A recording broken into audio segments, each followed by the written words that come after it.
جتے اللہ the order آ جا، اللہ دے رسول دا آرڈر دے فرمان آ جا، اوتے آمنا 70 گناہ دی مہر لگا دینی چاہیے۔ اور اللہ دے قرآن میں دوسرے مقام دے وضاحت فرما دیتی ہے کہ اللہ رسول دا حکم آ گیا تے وہ دی مخالفت دی مومن کو اجازت نہیں۔ ایک دن میں پیارے پیغمبر علیہ السلام نے حضرت بی بی زینب رضی اللہ تعالی عنہا کو بلایا۔ آپ فرماتے ہیں زینب، اور پتہ نہیں زینب کون ہے؟ عام مکے و مدینے کی عورت نہیں، میرے پاک پیغمبر علیہ السلام کی پھوپھی ذات بہن حضرت زینب آقا نے بلایا۔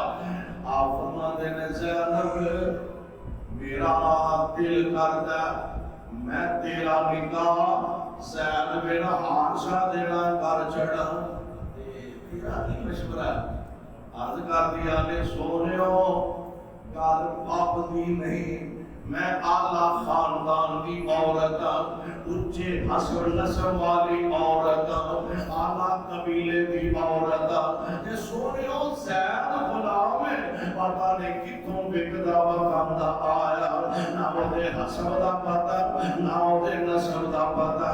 محبوب سونیو مینوں تھوڑا جا اپنے دل نال مشورہ کرنے کی اجازت دیو۔ آپ فرماتے ہیں کوئی حد نہیں، مشورہ کرنا ٹائم لیا۔ بی بی صاحبہ گھر وال ٹریا، آسمان کو جبریل میرے نبی وال ٹر گیا، اللہ دا پیغام سنایا، وما کان للمؤمن وما کان للمؤمن ولا مؤمنة إذا قضى الله ورسوله أمرا أن يكون لهم الخيرة من أمرهم ومن يعص الله ورسوله فقد ضل ضلالا مبينا۔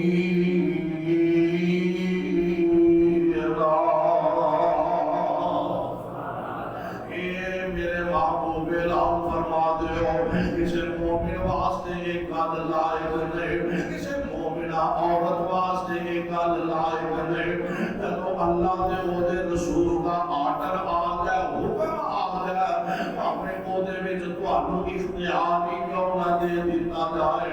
ایمان دا تقاضا اے وے اللہ دے او دے رسول دی گل تے لبیک کہہ دے، تے جیڑا جان بوجھ کے اللہ رسول دی نافرمانی کرے گا فقط ضل